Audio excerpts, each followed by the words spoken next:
but I think you're absolutely right. Events is a fantastic context, but it's not a discipline. Like PhDs, once upon a time, you're doing a PhD in tourism as an application, coming out of economics or geography or whatever. You see some PhDs now where we used to say, what's your conceptual framework? Oh, it's tourism. But hang on, tourism is an application. It's not a discipline.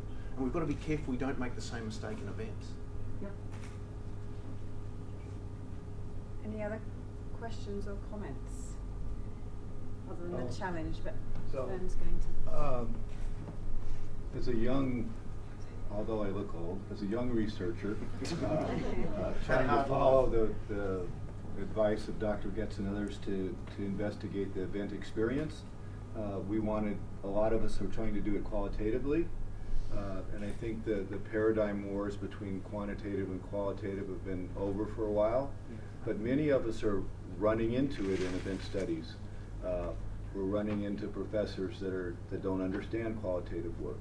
We're running into journal editors that are replying to us with, well, if you do this quantitatively, we can move it forward.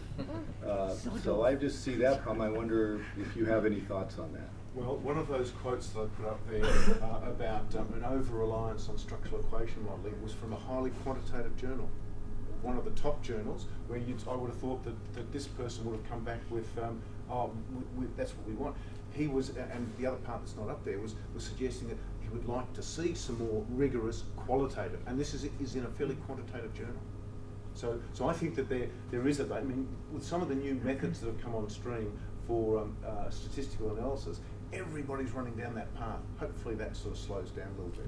And I think that the combination of the two is really important. I'm not as negative as you in terms of the opportunity for qualitative research. But you're only a young researcher, so you've got a long way to do. I've just been running into it, and I'm frustrated. That barrier exists. There's no doubt about it. I get it too.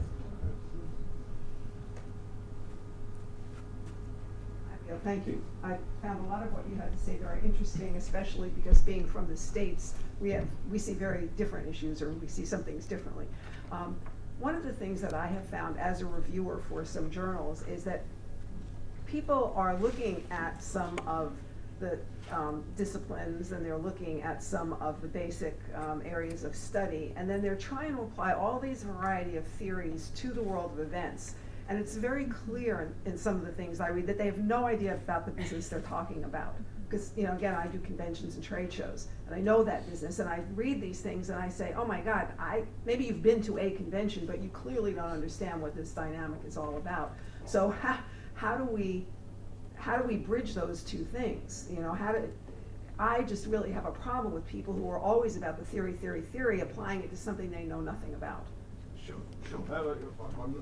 I agree. Not much I can say beyond that is that people need to, but what we need to do is make sure that research that's undertaken is solidly anchored so that it develops through. Now, people need to understand the theory, but they also need to understand the context. Now, what you're also saying is that perhaps they've got some handle on the theory, but don't understand the application.